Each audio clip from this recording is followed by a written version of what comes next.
Hi there, how's it going? It's week 6 of the NFL. It's really early on Friday morning. The Thursday night game has ended. Tampa Bay, of course, what do? They win. What does Brady do? He wins. Do they cover the spread? No! I actually did not watch most of the game. I was doing other work. But I tell you what, I saw a score that was 28-14 Tampa Bay with like 9 or 10 minutes left. That's right, we're cracking beers here on Friday morning. It was so much. It looked like they were so definitely going to cover the spread. They had the ball, I think, on the Philly like 10-yard line or something, and they're up by 14 points late in the fourth quarter, mid to late in the fourth quarter, right? And somehow they don't cover, and they only win 28-22. And then I was walking by the television, and I saw it said something like Tampa Bay penalized 120 yards, most all season for them, yada, yada. And I don't know how Philadelphia scored. And it just made me wonder a little bit about score manipulation or something in a game like this. And honestly, I don't know. If anybody watched the game, if it looked like they tried to give the Eagles points to cover the 6.5, because, here you go, Tampa Bay only wins by 6. And if you had them minus 6.5, you're cursing the sky when you watch them lose this in junk time, right? Sad. But anyway, the algorithm was right. So if you trusted the algorithm, you won. Well, let's talk about the rest of the week. Things, of course, will be updated and changed as we update injury reports and things. But let's talk about it now. And I'm going to do something here which is fun, which is I'm going to look at all the different teams, and we're going to start pulling them off if we don't want to play the game, because there are reasons to play games and reasons not to play games, and algorithm's doing pretty well, and I'm understanding a lot of what it's doing, and it's kind of been, when it's not correct, it's still kind of predictably incorrect in a weird way, so there's a lot of good things that I want to talk about, and let's go down the list and talk about the games. First of all, Buffalo, a very good team against Tennessee, a pretty good team, but a team that also knows how to lose some games. It's minus 240. It's minus 5.5 points. Does Buffalo cover? Probably. Is that tough because they have to cover 5.5? Yes. But if there's a team that can do it, it's Buffalo. And the algorithm says they're going to win by 11. So if you've got to take an even money bet, you're supposed to take a minus 5.5. The minus 240 is what you want on a bigger round robin where you just need them to win, because they probably will win. The Rams away at the Giants. Rams should win this game. Algorithm says they win by 11, 28-17. Line's bad, minus 9. You can't take the minus 9. That's more than a touchdown. Giants, I believe Saquon Barkley's hurt. So, tough game. There's really nothing to bet there, in my opinion. I mean, you could take a minus 450, but it's not worth it at minus 450. So, we're going to remove them from the list because they're not really a bettable game. Carolina and the Vikings. Likes Carolina at plus 114. This is the first time that an underdog shows up on the list. It's Carolina at home. Is McCaffrey back? We can look at Carolina and open it up and answer that question. He's on here, so he is probably still questionable. However, let's open him up. What is he? He's questionable with a hamstring. I think the fact that they've moved him to questionable means he probably plays. And even if he isn't 100%, he gets the ball a little bit. It's enough to scare Minnesota, a team that's not good anyway. So that's pick of the day material there at plus 114. Super favorable line at home, only because they don't know if McCaffrey's playing yet. I bet you cash money that the line on that game changes. And the line actually moves to Carolina becoming a favorite in that game, because Minnesota stinks. And as soon as the people get a hold of the algorithm, that's going to be obvious. Chicago Bears and the Packers.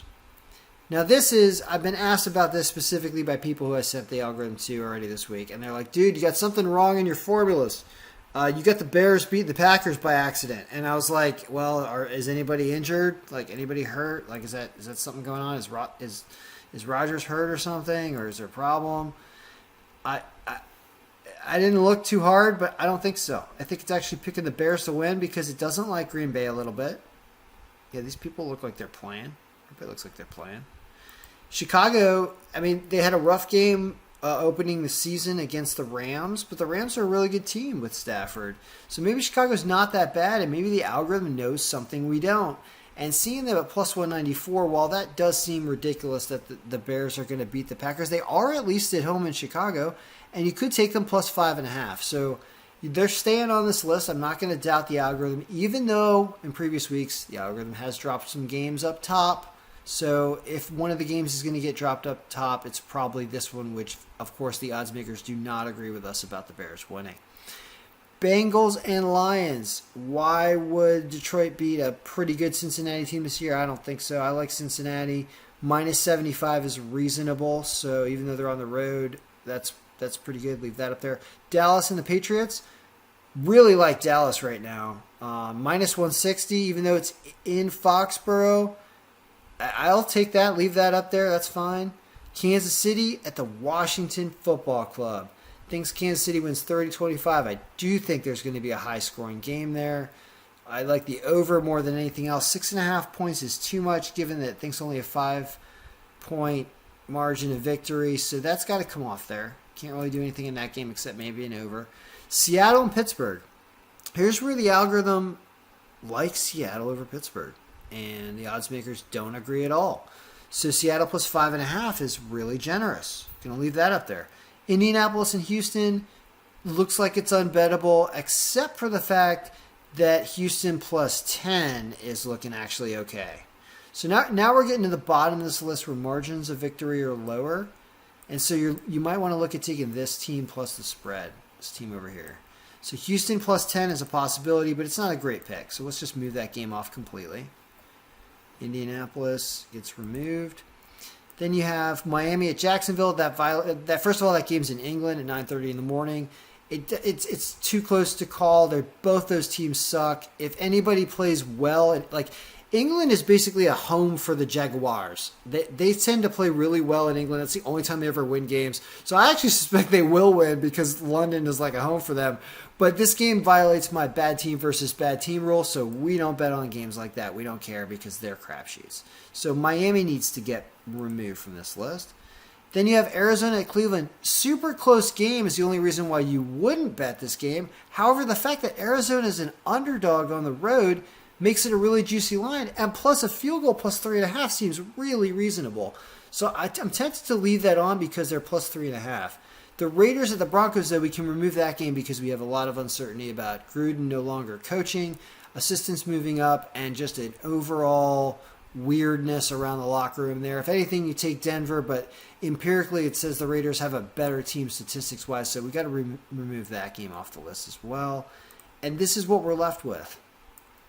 Sunday and Monday. Which one's the Monday game? I don't know. The Monday game is the Buffalo game. Oh, wow. So we can't even bet that on Sunday. So just Sunday games leaves you this. It leaves you 7 picks. It's Carolina to win at plus 114. The Bears either to win or the Bears plus 5.5. Bears plus 5.5 on a big round robin. Cincinnati to win at minus 175. Dallas to win at minus 160 away at the Patriots. That does sound a little scary, doesn't it?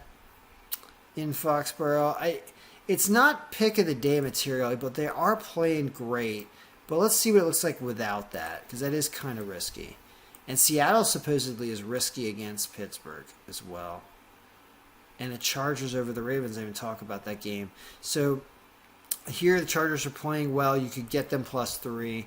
Look at how many underdogs are on this list. 5 out of 6. So this is a very interesting pick 6 with these points. And it says you could even take Cincinnati minus 3.5, but I don't like them I would say try to get an alternate line of Cincinnati minus 2.5. That's what I do. And maybe adding Dallas on there. That's what the preliminary look is for this weekend. And, of course, Buffalo on Monday night, if you want to include the Monday night game. And that's about it, guys. That's a subscriber video. This thing will go live on Sunday at some time. I'll probably do another update with an injury report later Sunday morning, so you'll get another email from me Sunday morning if you're a subscriber with any other additional changes. And stuff does change because people go from questionable to other different statuses. All right, good luck, everyone. May all of your picks be winning.